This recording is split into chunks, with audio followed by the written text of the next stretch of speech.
Right, so it is the 18th of February and I'm at Schiphol Airport in Amsterdam on my way to Berlin today and flying there for a couple of days to participate in a peace ethics conference at the Humboldt University of Berlin. And it's great to be traveling back to Berlin, as you know from watching my vlog and following me on social media. I've spent many months there. I've had 2 sabbaticals at the Humboldt University and really love the colleagues there.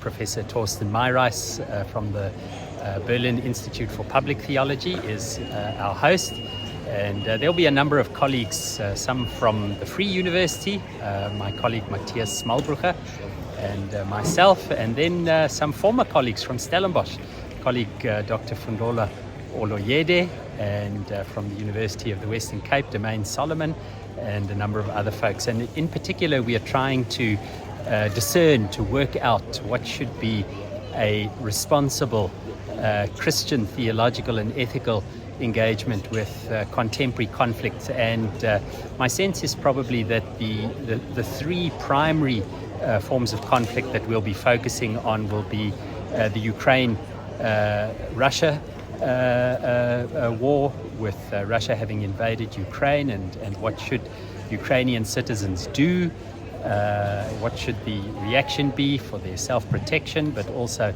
their self-determination, and then of course the situation in Palestine, with Palestine and Israel, and then of course conflicts particularly from the areas that some of us represent in Africa, in Chad and Sudan and the Central African Republic, but also other forms of violence, the violences of poverty and racism and global and regional inequality. So we'll be thinking about ways in which Christians should respond to violence and not only to war. Now, I'm going to be specifically talking about the work of a South African not a South African, a United Methodist theologian, New Testament scholar called Walter Wink. And Walter Wink visited South Africa in the late 1980s and came to train many of us in the work of what he called militant peaceableness. So a form of non-violent action, what he termed Jesus' third way against forms of violence. And behind this idea of Walter Wink was the notion that there is no such thing as redemptive violence. Any form of violence that we use dooms us to continue to act in a spiral of violence. When someone else acts violently and we react with violence, it continues the spiral of violence rather than seeking to find a solution, lasting solution. Now, if I think about the issue, for me there are 2 elements that predominate. Of course, there are many elements that complicate Christian responses to peace, but 2 primary ones. The first one is that Jesus is peaceable. I mean, he is named the Prince of Peace, and we cannot deny that Jesus himself very often spoke of and advocated for peace. Particularly we read in Matthew chapter 5, I think it's from more or less verse 38 to 42, where Jesus gives that whole section of an eye for an eye. If someone, a soldier asks you to carry their pack, carry it the extra mile, turn the other cheek. If someone sues you for your coat, give them the undergarment also. So clearly, Jesus does advocate for peace and peaceable living, and working for a kind of lasting peace in his ministry and his teaching in his life. And I think it is the desire of God. God's desire is not that we should live in situations of conflict and violence and war. If you want to see a little bit more about this, you can see the recording of the keynote address that I gave on how to be a Christian in a world of war, that was delivered at the Practical Theology Society at the beginning of last year. But the basic point there is, and I agree with Stanley Hauerwas, that Jesus has abolished war.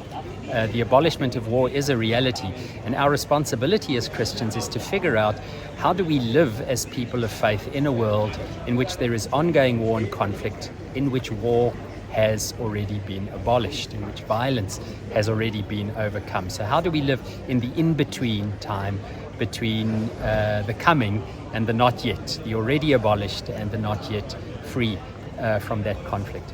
So that's the one thing. Jesus is a peaceable king, and we have to figure out how to do that. Now, the second major objections tend to be pragmatic objections, to say, well, what should the Ukrainian or the Palestinian person do when they are confronted with violence? Should they simply be pacifists, do nothing?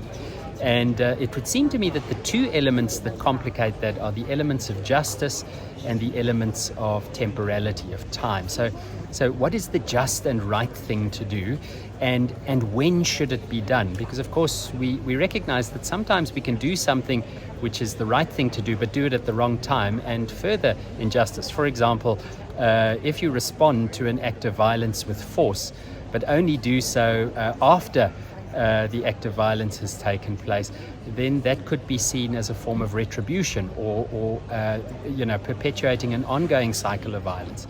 So I think these are the issues in which we are wanting to farm a little bit, the tension of temporality and the question of justice. What does it mean to respond justly and live justly and work for a just peace, while at the same time recognizing that there are immediate urgencies, but also not forgetting that we're living in eternity, that what we do today has consequences for our children and their children and for the future. So if you have any ideas, I'd love to hear from you. Remember, this is not a lecture, just a thought, the theme of this vlog, and I'd love to hear your perspectives and thoughts. Lastly, just a few little bits of personal news, just to say that this has been an incredibly significant week for Megan and Courtney and Liam and myself. Firstly, we managed to find a house to rent in Baumbrugge, which is no small feat for 4 months, and we managed to find a place which is beautiful. Second thing is Megan was offered a contracted job working for the IBTS in Amsterdam, and that's going to be a wonderful blessing for her, for us. Thirdly, Liam was accepted into a school. He's going to the international school in Hilversum Laren, actually, and that really is significant. He has 2 years of schooling left, and he's going to be doing the diploma program to prepare him for university. And then the final thing is that the faculty board of the Free University of Amsterdam voted to grant me tenure at the Free University. So that is a really, really wonderful gift, and it gives us a great deal of security as we establish our lives in Amsterdam, in the Netherlands, and for my work at the Free University.